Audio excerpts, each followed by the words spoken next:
First off, thank you guys all for being here this afternoon. Obviously, a tremendous day for the city of Memphis, for the University of Memphis and our football program. Obviously, let's start with a tribute to Fred W. Smith. This game was played in recognition of him and everything he meant to this city, this community, and our university. Obviously, when we talk about being all in, the city of Memphis showed up today. Our great fans, the students, close to 40,000 people cheering on the Tigers, watching them play an SEC opponent on national TV. They showed up and they showed out and they made a difference. So thank you to all of our great fans that showed up today and poured their heart and souls, because our Tigers tried to give it back to you guys in between the white lines. Talk about being all in. It's something we preach all the time. And that A stands for attitude, and our guys had the right attitude and approach. There was a no-fear mindset coming into today. We knew it was a tough opponent. We saw what they did versus Ole Miss in an almost win game. We saw their accolades that every single one of their individuals had. But our guys had the right approach every single day this week and came out swinging. All right, that next L, we talk about little things, details in our game. All right, we got a lot of things that we could have cleaned up. All right, some turnovers ourselves. But when it mattered, we handled the things we need to. And lastly, love. And we talk about that, and people say, man, that seems crazy for a coach to talk about love this day and age in college football, 70-plus new football players.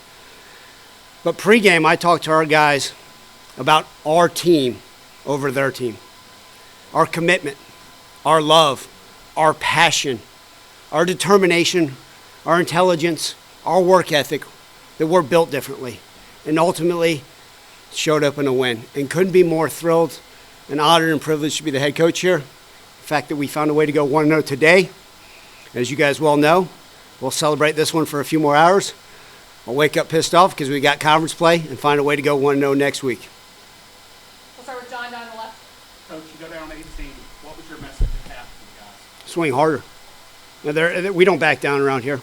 Our guys have an approach and an understanding that we always believe. Adversity is going to continue to come. I don't know if it's going to come next week. I don't know if it's going to come in the fourth quarter 2 weeks from now. But our guys always believe. And that belief, that mindset, that approach is going to carry them long, long past football. And so at halftime, there was no threat, there was no fear. I was told that this was the biggest come-from-behind win since the UCF game that I was part of in 2020 during COVID. Obviously, that game had about 5,000 fans due to COVID restrictions, and this one had a packed house. And so I'm glad so many of our fans got to see it. And then our fans throughout the country on national television got to see it as well. So that was huge. But I told our guys, listen, we got them exactly where we want them. And I said that, and it was funny because a couple of the guys said, "You say we have them exactly where we want them?" Absolutely. And even though we didn't, that first drive stalled out, there's a belief and a mindset and approach that this game is ours, and it's going to be a full-court battle. And sure enough, down to the last second. Devin. Coach, that last drive, Brandon Lewis goes out. Anderson Lane goes in and makes one of the biggest play of the game.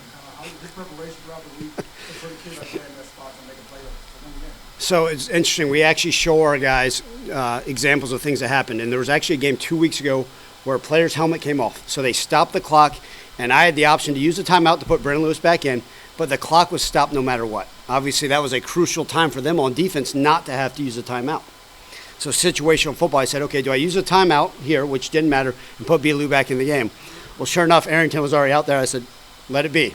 Well, the whole plan was to hand the ball off, and the running back put 2 hands on the football and go get 3 yards in a cloud of dust. If you get a little bit more, great. Next thing I know, Arrington keeps the ball, and those legs keep churning, and it was one of those like, oh, and then get the first down. But you're exactly right, Devin. I think that speaks volumes to the young men, every single one of them. You think Arrington Maine thought he was going to go in with 22 seconds left in the football game to go win this thing? Not at all, but his preparation, his mindset as well was phenomenal. And we talk about having focus for 60 minutes. Well, he needed it for 59 seconds and 59 minutes and 38 seconds. And I'm just so proud of him. He had to make up for that negative rushing he had last season. So it's great. Glad to see him be able to do that and carry us. And that probably was the biggest run of the game for sure. We'll go down the line, Frank. When Arkansas drives the ball for what would have been a two-shot field goal, was there any decision-making in your mind? Like, do we play this straight up? Do we let them score? Just like, how did you play that out? That's a great question, Frank. And so what happens is normally analytics would say, hey, probably let them score. Give yourself a chance to get the ball back with about 35 seconds to go down to at least maybe tie the football game. So when we played at East Carolina 5 years ago, that situation showed up and we did that. Well, tonight it was the same deal, or this afternoon was, okay, do we let them score or do we try to get a stop? Obviously, at that point, I said, hey, listen, they have a freshman kicker who was obviously did a nice job in this game, but the previous week had missed 2 kicks. So I was going to bet on our field goal block team and hopefully the little pressure in this game that he wouldn't be able to handle that. Sure enough, we didn't even get to that situation.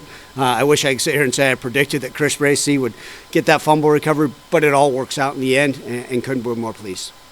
Jonah. Ryan said at halftime you told the team you have them exactly where you want them. What was it about the first half, even though you guys were down, that made you feel that confident? A couple things. We tried the surprise onside kick. It's something that I would still try again. I mean, we executed it pretty darn well all week in practice. Felt very confident. The players did too. We didn't execute as well as we wanted to. Then, obviously, the trick play, the double pass to Sutton. Anybody that goes back and watches the replay, Sutton was pretty darn wide open. Just something we'll have to continue to educate our guys on the possible throws, possible throwaways, all those things. There also saw some stuff from our defense. I was like, okay, if we do this, we'll be able to get a stop. If we can do this, we'll be able to stop. And I've got so much faith in our assistant coaches to be able to go in there and make the adjustments throughout the game and during those times. And plus, it's all about a belief. All right? Look, it's an SEC opponent, maybe bigger, faster, stronger, but our guys got it right here. And so to tell our guys, hey, we got this, we got them exactly where I want them, maybe a handful of the guys are like, hell yeah, let's go. And that's what you want. You want guys being determined to go out there and come out swinging into the second half. Matt. You talk about how you're pretty even keeled during the game for the most part, but with all the swings in this game, the Cortez touchdown, you guys are down 28-10, Sutton breaking one, a fumble, Erickson getting the game-sealing first down, and then sure, at some point the realization that you guys have scored a win of this magnitude. How would you describe the way your emotions maybe swung throughout the day? Sure. As you guys all see, for the most part, I am pretty even-keeled on the sideline. It's a thing I call neutral thinking. It allows me to put myself in a situation where I can think clearly, right? Whether it's situational football, the best position to call timeouts, hey, maybe give a suggestion on a play call, maybe have a conversation off to the side with one of our guys. I think some coaches that go like this, that's not in the best interest of their team. And so for me, it's trying to say pretty even keeled. Now, don't get me wrong. I put a smile on my face when big plays happen because the players also need to say, hey, when great things happen, it's okay. Let's celebrate the good, right? Let's coach off the things that we need to coach off of. And so, look, throughout the ebbs and flows of the game, there was not a smile on my face until really that last second. I wasn't sure if the refs were going to call another timeout in the middle of a kneel down. But really, more than anything, I think right when it hit that we won this football game, it's huge. It's huge for the city of Memphis and this football program. I think a lot of people have had doubts about them. And our players in the locker room, you guys have no idea how much they love football, how much they love this community, how much they appreciate the support of the fans. So this was for the city. This was for the fans. And those guys in the locker room, I'm just telling you, they're just such unique young men. And they're built differently in a great way. And just couldn't be more thrilled that we were able to go out like this. And more than anything, national television. I think it's important for the rest of the country to see what the Memphis Tigers are all about. Leon. Yes, Coach. First off, great win. In the beginning of the season, you talked about your secondary. You talked about how these guys need to step up. Let's talk about the progression of Chris Bracey. Is he one of your leaders so far? Yeah, Leon, great question, and thank you for the compliment. Yeah, look, Chris has done some great things. We saw that he had a starting role early in the season. Then his package actually got limited based off on personnel. But he's one of those guys that was ready no matter what happened. The situation at the end of the game, it showed up, and he was able to make a play on it. And so couldn't be thrilled for that guy because even though maybe the last 2 weeks weren't exactly what he wanted from a playtime standpoint, he stayed dialed in, and he made, obviously, just such a phenomenal play to find a way to get that ball back. 10 in the second round. Two things. Is that the Sutton Smith pre-surgery that you remember, or is it one of those cases where he kind of picks up an extra year after all the surgery, rehab, and all that? And then the other thing, I think you got 5 of them now. How much more does the Power Conference win can you get? Well, so first off, I think it's one of those deals, right? Like, they don't know that we actually put a bionic knee in Sutton Smith, so he's like RoboCop, so he's actually faster now. So he actually asked for another one next year, just so, even though he'll be healthy. Now, I think we all knew, and you guys have heard me talk about Sutton Smith for many years. He's a young man now I've known for 6 years. Have a wonderful relationship. And we talked about it all offseason, just his hard work to get back to being able to play football at a high level. And then I think we're seeing, wow, that's the Sutton Smith that Ryan Silverfield's been talking about. And that's the type of guy that shows the grit that kind of represents the rest of the city of Memphis to go out there and find a way. I mean, on that one long run, he was actually tackled. The guy grabbed his face mask. He kept his feet churning and found a way. But just couldn't be more pleased with him. And, you look back, I think it is important. And, again, it's not about me. It's about this program, right? We beat Arkansas. Okay, let's go. We beat West Virginia. Okay, we beat Florida State at Florida State. We beat Iowa State. And so, a few years back we beat Mississippi State. But I think just in recent history, the Power 4 teams that we've been able to line up, we've been able to handle. And it was a tough four-quarter battle, and they all are. That's the nature of college football. But those wins, they're great. And I think they're great for a national stage. But ultimately our goal is to win the conference championship. And that starts next week. And we're going to have to be even better than we've been. We're going to have to go play a four-quarter game on the road again versus a team coming off a bye. And so next week is the most important game of the entire season. Seems like related. So just talk about the defense stepping up, even though, Arkansas moved the ball a little bit, just making these timely plays like Cruz having the sack and knocking out a field goal range, and then Kamari had the interception after dropping one, and then obviously Chris with the forced fumble at the end. Just talk about the defense and why they're able to make those types of plays. Yeah, Coach Hankins says it best, right? Sometimes the yardage may not be exactly what you want, and the stat sheet, at the end of the day, it's about finding a way. And we have an opportunistic defense, right? We dropped even a couple more interceptions, but I think that's so important. We knew how potent that Arkansas offense was. You can just put it on, and you guys, just to be frank with you, Green, their quarterback, is phenomenal, right? With his arms, with his legs. He's putting up Heisman-like numbers prior to this game. And so there were things that had to get done. But I thought our defense went out there and took care of the opportunities when they showed and actually created some. So couldn't be more pleased with that effort. We'll take a second round. You guys rushed for 290 yards today against an SEC defense. Do you see this rushing attack kind of being Gall's identity going forward offensively? Can you say that one more time? 290 yards against an SEC defense. That's great. Look, I think it's a credit to everybody involved. I thought the wide receivers did a nice job of blocking downfield. I thought the offensive line did some really good things. The running backs obviously ran really hard. I think Brendan Lewis also took advantage when those running opportunities were there for him. And I think that's a difference. And so whether that's where we hang our hat, we also made some crucial catches in man-to-man coverage and had to battle some, and we could continue to make some. But if running the football is going to win us football games, we'll continue to do that. And if we got to drop back pass and pass the ball 60 times a game, we will. I think we're always going to go, and we're going to be the aggressor, but we're going to see what the defense gives us and try to take full advantage of that. Frank? Well, in the first half, Brendan Lewis was 8 of 21 passing, and in that third quarter, he completed the first 6 passes. How did you see him kind of settle down in the passing game in that second half? Yeah, Frank, I think part of that was, right, there were some missed throws early on, and I think just sometimes, for him, this was the biggest home game he's ever played in his entire life. And the biggest crowd, the most exciting. I mean, this is huge for him. And so I think what happened was like, hey, take a deep breath, bud, you got this. And I think at halftime he came back, so even though we came out and didn't get the first down, or move the chains, with the first drive of the second half, I think he still understood, okay, I got this. And just saying, man, look, take a deep breath, you'll be fine. And so for him, it's about being confident and trusting what the play call is and putting himself in the right situation and finding ways. We got great faith in Brandon Lewis, and Throwley's our quarterback. Jonah? With Brendan, we talked obviously about dual threat, but his ability throughout the offseason, 16 carries today, and we saw it be kind of different types of ways. Is this what you envisioned when we kind of talked about that at all? Jonah, you'd asked before, the intention is not to run him to the extent that we do at sometimes. But when it's opportune and they're giving us certain things, we will. Sometimes when the coverage is there and the pocket may fold, or the time of it works where he just tucks it and runs, that's okay. That's what we want.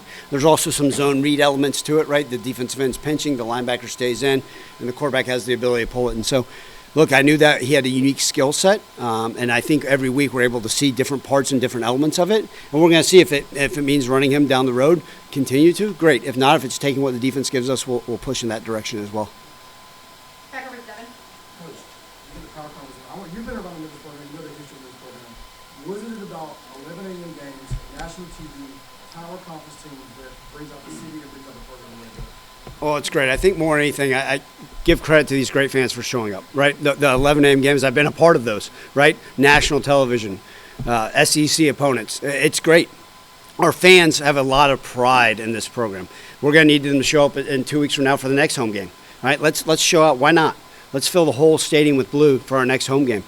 But I think what's happened is everybody sits there and says, man, this is a great product, right? And obviously with what we're doing with the stadium, it's going to continue to be a wonderful environment for people to come be a part of. And every time people show up, they say, man, not only was that a wonderful product on the field, but the game day experience was great. And that's what the university, the administration has done a phenomenal job of continuing to create a great atmosphere for our wonderful fans to come be a part of. Oh, and by the way, that beautiful construction, I'm sure that looked really, really pretty on national television. We'll finish up with Matt and then Landon. I know you're not interested in ranking them, but you did rattle off the Power 4 wins before. Yeah. Given the regional rivalry and the conversation this will probably put you guys in as far as ultimate goals later on, does this feel like maybe the biggest win you've had here? So that's a great question, Matt. That was asked prior. You know, look, the first win's always fun. The come from behind win versus UCF was great. The bowl win versus Iowa State in the Liberty Bowl, where we were tremendous underdogs, and you know, everybody in the city of Memphis said, man, we've always wanted to win a Liberty Bowl. That was huge. I think about, you know, Coach Leach, when we were able to defeat him when he was at Mississippi State, the legend, the Hall of Famer, the man I have so much respect for. You think about going down to Tallahassee and you know, being able to beat my mentor, or you know, and somebody I have a lot of respect for down at Florida State. The bowl game versus West Virginia, those are all great. A lot of fans have told me this is going to be huge because they've always wanted to beat Arkansas, and to be able to do this here. You know, I think the biggest thing is it's just continue to stack wins, because it's great for the city, it's great for our program, and it shows that we can compete with anybody in the country. Finish up with Landon. You said on Monday that Cortez is pretty much fully caught up to speed, and when he goes out today, has 7 for 102 yards and a touchdown. What does it do for your offense to have a guy like that out there and fully ready to go now? Yeah, he's a tremendous asset, you know, and I give him credit because people don't realize how complex this offense is. So I think about the work and the preparation he did to put himself in the situation to come here and have success. And he's another one of those young men that, you know, when we talked about during the recruiting process, he goes, Coach, I just want to be a part of a winning culture.